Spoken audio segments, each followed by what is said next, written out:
Hello, everybody. We are starting up lesson 4 for our biography unit, and today we are going to be getting to read all about Jane Goodall. Um, Jane Goodall. This book was written by William B. Rice and William Rice. Just as you can see, sticking with the theme of choosing really important women.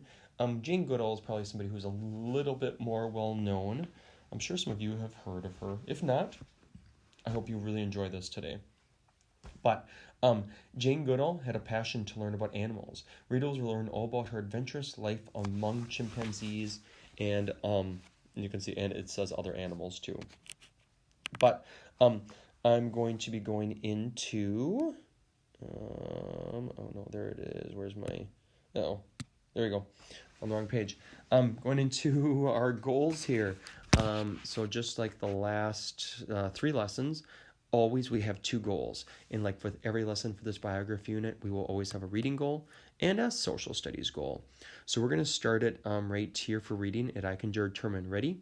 I can determine the main idea of a text and key details for support. So the word determine means figure out. And we're going to be trying to figure out, again, not so much the main idea. We're going to be focusing again on just the key details. But it's always good to keep the main idea in the back of our heads as we're reading. But the key details are the most important facts.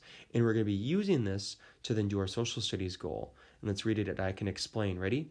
I can explain how specific, certain people have done important actions, things, to help change the world around them in history, so past events. So we are going to be trying to figure out some really important things that Jane Goodall did to change history and to change the world around her.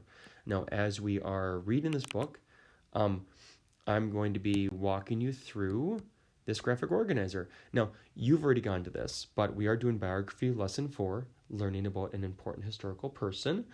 And you're going to see it's a note taker that we have already done once. But you've already opened this up because you've already looked at step 1. Step 1 is to open this video and watch it. I don't have it because I'm making the video. And always remember, my screen always looks way different because I have all the lessons sitting here waiting to send to you. But since you already did step 1, now we're going to do step 2. Open this biography note taker in Notability. Gonna send it to Notability. So in the top right corner, hit our action button, rectangle with an arrow. Gonna look for Notability. Down below, I hit Create New Note. Top right corner, hit Import. First thing I'm going to do at the very top is I'm going to write my name. Thank you for everyone who continues to do that, and remember to do that. It helps me so much when I'm looking through all the different organizers. It really does help me a lot. I'm going to go back to my book to make sure I don't lose it. Awesome. Still there. Looks like taking just a second to refresh. But I still have the book though, so that's good. So I'm going to go back to Notability here. So the title today is Biography Note Taker, and our goal, you can read it with me. I can identify the significant key events about a person's life. In significant, it's those most important key events, basically the most important parts of their life. And we're going to be using this graphic organizer today to help keep track of all of those things. So you're going to recognize this from one of our previous books that we already did. There we go. I'm just going to explain the graphic organizer again, just to refresh you. So it's a 3-column note taker. In the left column, on this side, we start with time periods. So those are like different parts of her life. So early life, youth and adulthood. In like early life is like when she was like very little, like just born or very little.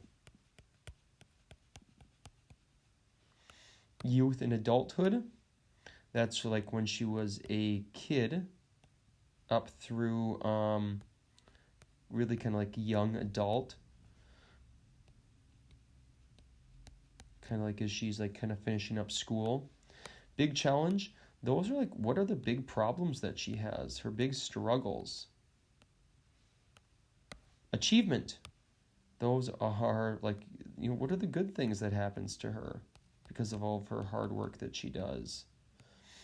And then the wrap up, doing now or contribution impact.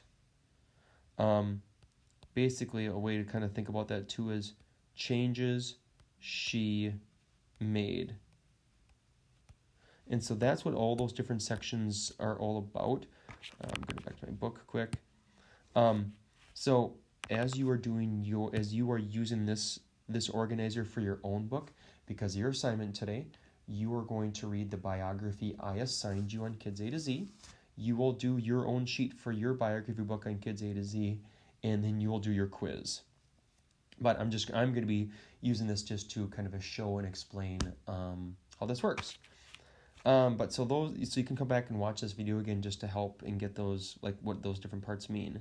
Then in the middle column, what am I learning about this person? Well, that's where you're going to be recording those key details. We're going to be looking for all those important parts there. Then in the last column, the third column, what am I learning about history during this time?